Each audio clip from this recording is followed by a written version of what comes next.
एक जो है कि नाबालिग बच्ची के साथ गैंगरेप हुआ है, उसके साथ है कि पूरे पार्ट के टुकड़े में करने का प्रयास किया है, दुस्साहस किया गया। इससे पूरे बिहार जो है कि मर्माहत है और पूरे बिहार में खास करके दलित भाई ऐसे जो है कि अपराधी को किसी भी फांसी से कम सजा नहीं होनी चाहिए। प्रभारी से बात किया हूँ और 24 घंटा के मैंने समय दिया है कि 24 घंटा के अंदर अगर मुस्लिम नहीं पकड़ा जाता है। नमस्कार, आप देख रहे हैं तीसरा पक्ष न्यूज नेटवर्क। सर, मुजफ्फरपुर जो पारू 14 वर्षीय लड़कियों के साथ जो बलात्कार हुआ है, उस पर आपको क्या कहना है? किस तरह से हत्या हुई है? देखिए, जो मुजफ्फरपुर के जो है कि पारू थाना के अंतर्गत जो है कि नंदलाल छपड़ा जो है, लालू छपड़ा जो है नया गांव में एक जो है कि नाबालिग बच्ची के साथ गैंगरेप हुआ है। और गैंगरेप ही नहीं हुआ है, उसके साथ है कि पूरे पार्ट के टुकड़े में करने का प्रयास किया है, दुस्साहस किया गया है। इससे पूरे बिहार जो है कि मर्माहत है और पूरे बिहार में खास करके दलित भाई और बुद्धिजीवी आक्रोशित है। ये घटना जो है कि आसान घटना नहीं है।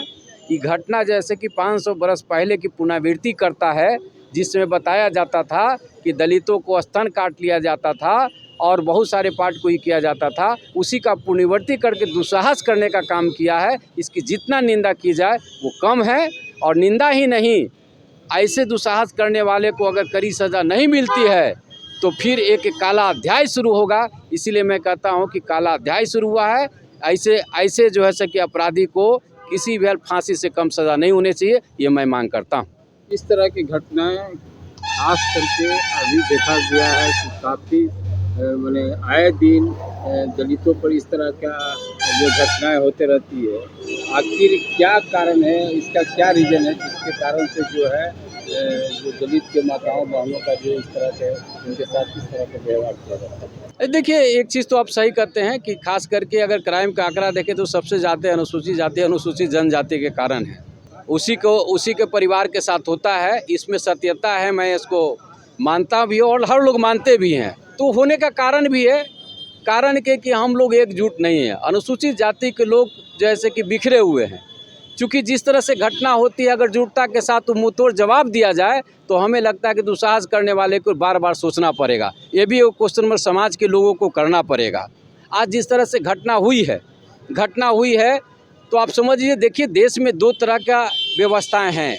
एक छात्रा जो बंगाल में एक छात्रा के साथ सेम कंडीशन हुआ है, लेकिन उसके लिए पूरे देश जो है कि शर्मनाक और उसके लिए पूरे मेडिकल व्यवस्था को ध्वस्त कर दिया गया है। लेकिन वही बिहार की धरती की बिहार के बेटी को जो घर से ले जा करके गैंग रेप करके उसको स्तन को काट लिया जाता है। प्राइवेट पार्ट में बताया जाता है कि 50 चाकू से गोद दिया जाता है, उसको हत्या करके नदी में फेंक दिया जाता है। और वो दबंग आकर के घर पर जो है सूचना है कि घर पर आकर के कुछ भी ना बोलने के लिए जो है कि धमकी दे रहा है, फिर भी लोग सोए हुए हैं।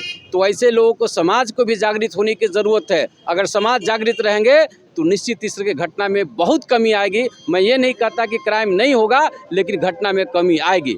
आज मैं एक चीज़ और मैं आप लोग को जोड़ना चाहता हूँ, खास करके जो दलित भाई के संगठनें हैं, संगठनों से भी कहना चाहता हूँ, उस नेतृत्व करने वाले को ऐसे समय में एकजुटता दिखा करके और ऐसे दबंग लोगों को, ऐसे जो समाज में सशक्त अराजकता फैलाने वालों को जवाब देने की ज़रूरत है। ये भी पहल करना होगा। देखिए सर, कहीं न कहीं दलित होने की कीमत चुका रही है आज के समाज। हाँ, ये बात सत्य है। आप ये कह सकते हैं कि जाति जड़ता जो है जाति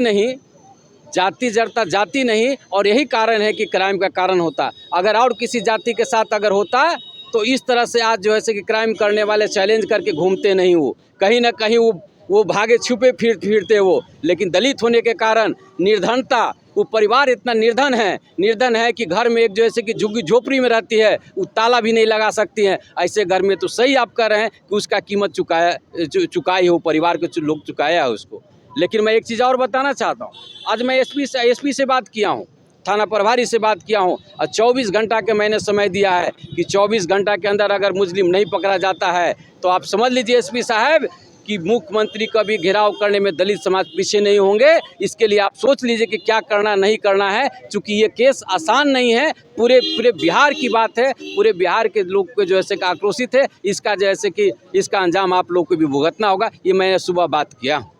सबसे बड़ी सवाल तो खड़ा होता है सर, यदि डेटा निकाल के देखा जाए तो सबसे ज़्यादा रेप बलात्कार हत्या दलित समाज के बहु बेटियों को हुआ। आप सही कह रहे हैं, मैं बता रहा हूँ। मैं तो आरटीआई लगाया हूँ, आरटीआई लगा करके भी जानकारी लिया। जानकारी जब मिला तो अचंभा वाली बात है कि सबसे ज़्यादा अगर ये दुर्घटना इस तरह की हुई है वो SC ST के साथ हुई है। लेकिन लोग भी, जो लोग हैं, हमारे लोग भी जो संपन्नता प्राप्त कर लिए, इस बात को नहीं समझ रहे हैं।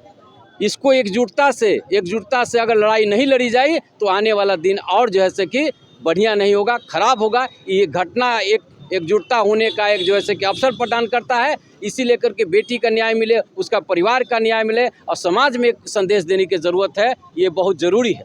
अभी तक कितने पार्टियां संज्ञान लिया है इस घटना को लेकर? देखिए, पार्टियां संज्ञान लेने के लिए अभी सब आप जानते हैं कि कल 15 अगस्त था।